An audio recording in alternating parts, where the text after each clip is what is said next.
Welcome everyone, welcome back to my YouTube channel. So आज हम पढ़ने वाले हैं अगेन गेट 2023 का क्वेश्चन पेपर, ठीक है, जिसमें हम आज बायोकेमिस्ट्री सेक्शन को डिस्कस करने वाले हैं।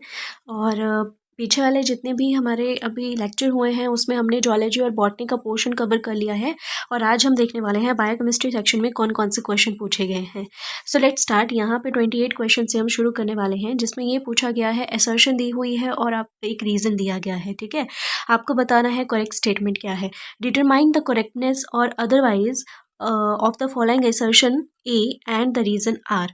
असर्शन आपको दी गई है, on a per carbon basis palmitic acid yield more ATP than glucose. क्या ये बात सही है? और रीज़न क्या है कि carbon in palmitic acid are more reduce than in glucose. तो देखो दोनों ही बात सही है, ठीक है। जो पाल्मिटिक एसिड होते हैं उनकी जो इल्ड होती है एटीपी की वो ज़्यादा होती है as compare to the glucose. Reason क्या है? रीज़न ये है कि carbon in palmitic acid are more reduced than in glucose. तो देखो both A and R true and R is the correct reason for the A, ठीक है। इसीलिए हमारा स्टेटमेंट ए जो है वो बिल्कुल सही हो जाता है यहाँ पे। सेकेंड बी ऑप्शन में बोला है both A and R true but R is not the correct reason for A. तो ऐसा नहीं है, आर ही करेक्ट रीज़न है असर्शन के लिए। A is true but R is false, no A is false but R is true, नहीं। यहाँ पे राइट आंसर जो होगा हमारा वो होगा ए। नेक्स्ट आ जाओ। नेक्स्ट बोला है when cell components are fractioned by sedimentation, the correct order from lower to higher gravitation force in which of the component gel separated is। सो इस क्वेश्चन में पूछा गया है कि ऑर्डर क्या होगा ग्रेविटेशन फोर्स अगर लोअर टू हायर लगेगी, ठीक है। तो लोअर टू हायर कौन कौन से ऑर्गेनली या सेपरेट होंगे। यहाँ पे देखो सबसे लोअर पे कौन होगा, तो सबसे लोअर होगा न्यूक्लियाई, उसके बाद माइटोकॉन्ड्रिया, उसके बाद माइक्रोसोम, उसके बाद राइबोसोम, ठीक है। तो इसलिए हमारा ऑप्शन ए यहाँ पे करेक्ट हो जाता है, राइट।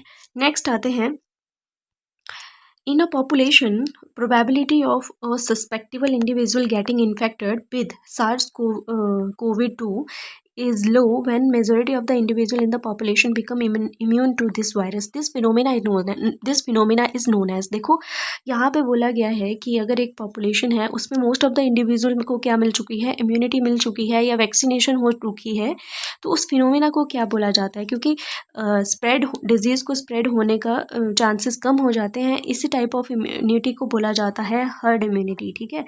एक्टिव इम्यूनिटी वो नहीं होती, अडेप्टिव भी नहीं, इनेट भी नहीं। इसलिए करेक्ट ऑप्शन क्या होगा यहाँ पे, डी होगा। फिर इसके बाद आते हैं नेक्स्ट क्वेश्चन के ऊपर, जहाँ पे बोला गया है which of the following molecule is are second messenger produced by the phosphoinositide signaling cascade. देखो पीआई पाथवे के बारे में पूछा गया है और बोला है यहाँ पे कौन कौन से सेकेंडरी मैसेंजर प्रोड्यूस होते हैं। देखो फॉस्फेटाइडल इनोसिटोल 4,5 बिसफॉस्फेट या इनोसिटोल 1,4,5 ट्राईफॉस्फेट, इनोसिटोल 1,3,5 ट्राईफॉस्फेट या डायसाइल ग्लिसरॉल। देखो डायसाइल ग्लिसरॉल तो बिल्कुल सही है, जिसको हम डैग बोलते हैं, राइट, ये तो होगा ही होगा। इसके साथ साथ यहाँ पे इनोसिटोल 3 नहीं होता, 4 होता है, ठीक है। तो इसलिए ये स्टेटमेंट गलत हो जाती है, क्योंकि यहाँ पे क्या दिया है, यहाँ पे दिया है inositol 1,3,5 triphosphate. But correct option क्या होगी हमारी 32 क्वेश्चन की, वो होगी बी, ठीक है। 1,4,5 ट्राईफॉस्फेट होता है, इसको हम क्या बोलते हैं, IP3 भी बोलते हैं। नेक्स्ट आते हैं, इसके बाद आपको पूछा गया है which of the following amino acid has more than 2 acid base groups. कौन सा ऐसा अमाइनो एसिड होता है जिसके पास more than 2 acid base group होते हैं। तो एलेनिन के पास तो एक ही होता है, इसके पास भी नहीं, इसके पास है, but tyrosine has more than 2 acid base group, इसलिए हमारा राइट आंसर भी डी ही होगा। फिर इसके बाद एक आपको डायग्रामेटिकली क्वेश्चन पूछा गया है, जहाँ पे एक एंजाइम एक्टिविटी के बारे में क्वेश्चन है। Enzyme activity profile as a function of time in the absence और presence of different type of feedback mechanism are shown in the figure below. Match the following feedback mechanism with the corresponding profile in the figure. देखो यहाँ पे figures दी हुई है, ठीक है, आपको match करना है, यहाँ पे कुछ ऑप्शन दिए हुए हैं उनसे। देखो सबसे पहले बोला है नो फीडबैक मैकेनिज्म, तो आपको कहाँ पे कौन सी फिगर को ऐसा देख के लग रहा है कि यहाँ पे फीडबैक मैकेनिज्म नहीं है। और दूसरा बोला है negative feedback mechanism with short delay. देखो शॉर्ट डिले यहीं से ही पता लग जाना चाहिए, तो यहाँ पे ही शॉर्ट डिले हो रखा है, तो यहाँ पे क्यू का होगा हमारे पास 3, ठीक है, with long delay, negative feedback mechanism with long delay. यहाँ पे क्या हो रहा है, लॉन्ग डिले हो रहा है, इसीलिए हमारा आर का ऑप्शन हो जाएगा सेकंड। और यहाँ पे पॉजिटिव फीडबैक मैकेनिज्म, तो पॉजिटिव वही होगा जहाँ पे कोई भी डिले नहीं हो रहा है, राइट। तो यहाँ पे एस का हो जाएगा 4।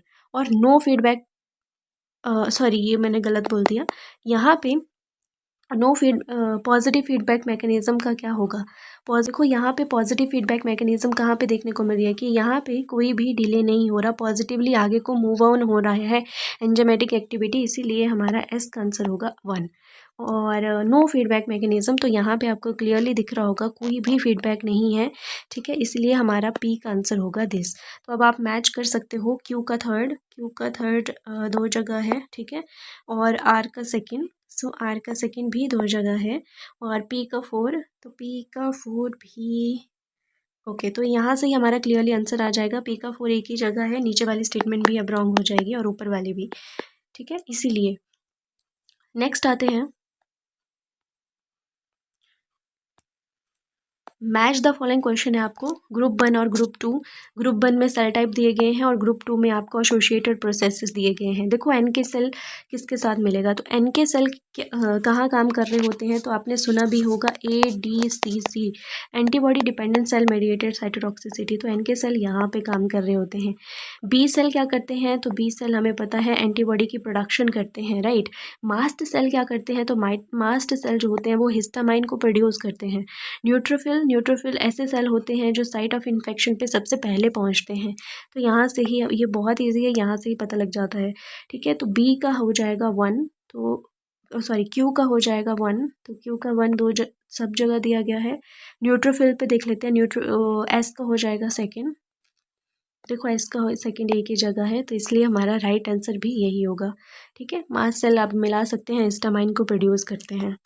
इसके बाद कोलेस्ट्रॉल के ऊपर एक स्टेटमेंट दी गई है, correct 4 statement about lipid are given below and choose the correct statement which is are correct. देखो कोलेस्टेरॉल क्या एम्पीपैथिक मॉलिक्यूल होता है, तो yes cholesterol is a amphipathic molecule, ठीक है।